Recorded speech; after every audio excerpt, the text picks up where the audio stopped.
hanging out in Phoenix with the most recent winner from the last race of the ISMA MSS season. They finished things out this past weekend up at Evans Mills Raceway Park. If you've never been there, a little north of Watertown, kind of in the shadow of Fort Drum.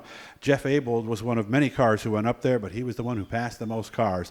12th to first. He passed eventual champion Mike McVetta with 2 laps to go. It was his second win on the ISMA MSS Tour. Remember, he won the High Miler earlier this season. In addition to that, he finished third in points at Oswego, making some time for us here on a beautiful Thursday night. First of all, Jeff, congratulations. Has to feel great to go up to Evans Mills and not just win, but the way you did it, passing cars and with 2 to go. I mean, it sounds like it was a wonderful day. Yeah, it's an awesome way to end the season, and that was such a great facility and very welcoming racetrack to us. So that was nice for the whole series to kind of go there.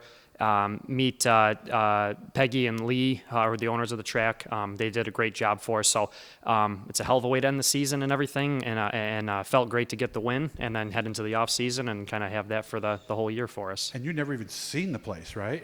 No, I never laid eyes on it. I had some family members, my cousin, my uncle, that have raced there before, so they were kind of able to tell me a little bit about it, but no, never had laid eyes on the place before. So what was your first impression? You look at the track. Okay, good old-fashioned bull ring. Did it end up being about like what you thought it was going to be? Yeah, it was pretty similar. I watched a lot of videos, the 350 super modified race from last year that they ran. Jeffrey Battle kind of coming up through the field, so I kept eyes on him and actually picked up a couple tips there on where to pass. So I had an idea where the passes would be set up, where the passes would be made, things like that. And then got a couple really good tips from Dave Farrell, who's NASCAR official, but that's his home track there. He gave me some good ideas, and Craig Harrith, who's the modified champion out there, gave me a few pointers and everything. So I was looking for any bit of information I could on the track and took a walk around the track, did a lap as I usually do when it's a new track, and really saw it's a pretty unique facility, unique raceway. So, but had a pretty good idea what I need to do to hopefully be successful. I talked to a lot of guys off the mic leading up to this race, and their biggest concern was whether that outside groove, whether there would actually be 2 grooves. Was it like that pretty much as soon as you guys hit the track? Was that outside groove there? Yeah, it was. The facility uses the traction compound. Oswego Speedway uses it to an extent, which we put it on a little bit later in the season, but actually got some information from Evans Mills on how to put it down and everything for Oswego. So they're very helpful in that aspect. So they're the pros at it. They know how to use it. They know where to put it and everything, and it definitely was useful in the race, and it's especially for a pretty abrasive track. For tires, it's a helpful tool and everything to use that for tire wear, and then just racing in general helps out the racing. I guess I didn't know that it was more abrasive than Oswego, let's say. Yeah, for that size racetrack and everything, I don't know when the track was paved. I'm not sure in the history of it and everything, but definitely had some tire degradation and tire wear, I guess you'd say, throughout the race and everything. So, but that traction compound definitely helps the issue. Okay, so we're starting the race in 12th place. What were your thoughts as they're taking the white and getting ready to go race? When you think, I'm staying out here, did you have a plan, or was it just kind of go where they aren't? Yeah, it's a 100-lap race, so we knew it was a long race. It's another one of those kind of strategy races, so you're kind of trying to feel everybody else out and see what everybody else, if they're going for it right off the start, if they're going to kind of hang back. But everybody was in the same boat this year, where nobody had a notebook on the place or anything. A few guys did practice during the week, so you got a little bit of information there, what you needed. But I was pretty confident heading in, even starting 12th, and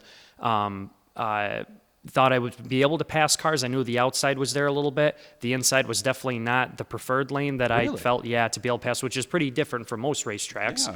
Yeah. Most comparably like Star or something, which is a similar size, usually come off the bottom. You can make passes on the outside, but I kind of committed to just running the outside and tried to set up the car all day long to do that, even at the extent of we weren't as fast in time trials and practice and things, but I think we got a pretty good race setup out of it. So I was pretty confident heading into the race, and then realized that I was kind of trying to hold back a little bit, but I was actually faster than a lot of guys in front of me. So I finally got to the point a few laps in, I said, I'm just going to start trying to pick off cars here and see if I can go and if not hurt the tires, and I was able to kind of do both at the same time, and then found myself within the top 3 relatively quickly, and then you're battling for the lead at that point. Yeah, because things change, obviously, as you're coming up through, but all of a sudden, okay, there's 2 cars ahead of me. So when did you reach that point? When did you get up to third? How deep? I actually passed Kyle Edwards, it was, for third, and then we had caution that came out, so there's a restart with double file restart. So he started on the outside, and he actually got the spot back. Oh. Then a few laps later, we had another caution where I was able to start on the outside, got that spot. Then I knew I wanted to get to second if I could, try to pass Trent Stevens for second, because that would mean that I could get an inside or outside position for the front row.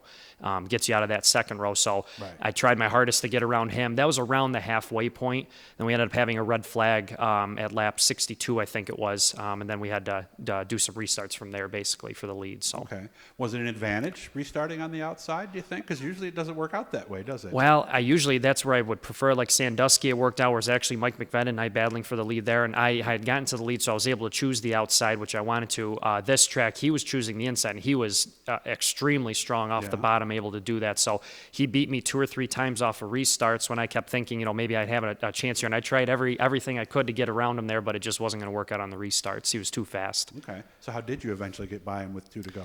I was able to. I could track him down a little bit in the open track. We hit lap traffic, and he actually built up a little bit of a gap on the second to last lap car, and then we hit heavy lap traffic with 2 cars that were battling for position. And he tried to go down low, which I saw his car was getting a little bit looser, so he kind of had to commit to the bottom. I committed to the top, and I was able to roll right around the outside of 3 of them, basically, to do it. And then he got trapped behind the lap cars there, and I was able to go on to victory. I believe in the interview, and you listened to it yourself. And if you missed it, guys, it was up on Monday this week. It says he wishes he had that decision to do over again. Yeah, it's always hard in that moment. I know when the car, and I could see, like I said, that he was getting looser, where I was on the opposite, where I was more tight from there. You kind of have to go to the bottom, because if you get loose and you're on the high side, you're going to just get loose and go. Exactly. Yeah. So I think he made the decision for what the car was giving him and what it was, and he's a very smart driver, very talented driver. And it's always something where I know if you wish you'd go back and do it, but I think for that moment he probably made the right decision. I kind of had the position being in second, where I could kind of see what was going on, evaluate it, and try to make an even better move, so. Once you got in first, pretty much smooth sailing after that for the last 2 laps? Yeah, we couldn't see the lap board, so I don't know how many laps were to go until I actually went around, and then I could see the flagman had 2 to go, and I went, wow, we're right at the end here and everything, and I was able to actually pull out to, about a straightaway lead. So, I was glad that there was only 2 to go at that point. No more restarts, anything, and smooth sailing from there. Pretty cool trophy with the old style microphone on there and everything. Yeah. I like that. Yeah, unique. It was something different. Like I said, when I saw it from a distance, I was trying to figure out what is that. And I looked at it and kind of realized who John Burr was. I mean, it's a very nice tribute to it. Somebody that was very important to the Speedway there. So very nice. Taught me a lot my first year, by the way. I was the first guy that I actually announced with out at Utica Rome Speedway. So the MSS ISMA thing, a lot made about it coming in. Did it do what it was supposed to do, in your opinion? Yeah, I think it absolutely did. It hit all the benchmarks I think they wanted to. Car counts were good. I think everybody was relatively happy with the way it worked out. I think there's a few changes here or there, some evaluation to be done in the off season, trying to get scheduling a little bit different, maybe some formats of the races, things like that. Okay. But I think overall it was a very, very good success. What's our plans moving forward as of now? I know you're going to strip the car down to the frame here soon. Yep. We stripped the car down. We'll do an evaluation, kind of go through race by race in the season and see what we needed to try to do better at each event, and then overall for the season, see what changes we might need to make. Eventually, I'll start building a new body for it, freshen the car up a little bit, but kind of just in that evaluation and, looking at the past season process, and then we'll start making our plans for the next season. And unlike a lot of forms of racing, you said this thing's already got 10 seasons on it, but I would imagine it'd be tough to go away from a car that won the last race of the season. Yeah, it's the car's a Triple Crown winner now. You've won 11 races on everything, and you kind of want to keep that going. But right now we've been struggling a little bit at Oswego to be a top contender, a top, maybe 2 car. We're basically a top 5 car now. So we need to figure out what's going to take to get back to that upper echelon of it. So is it just Oswego? Is it better with the wing than without?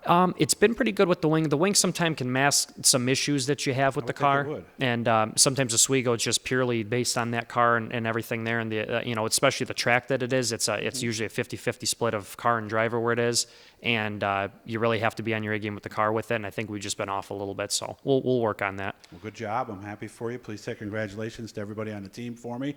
But again, this is your winner. He finished it out, and they will begin the process like a lot of the guys from the winged and non-winged super modified world, going through the cars, making their plans, figuring out what to do for 2024. I appreciate you making time for me, man. Thank you very much. Thanks, Good to see you, and congratulations again on the big win. Appreciate it.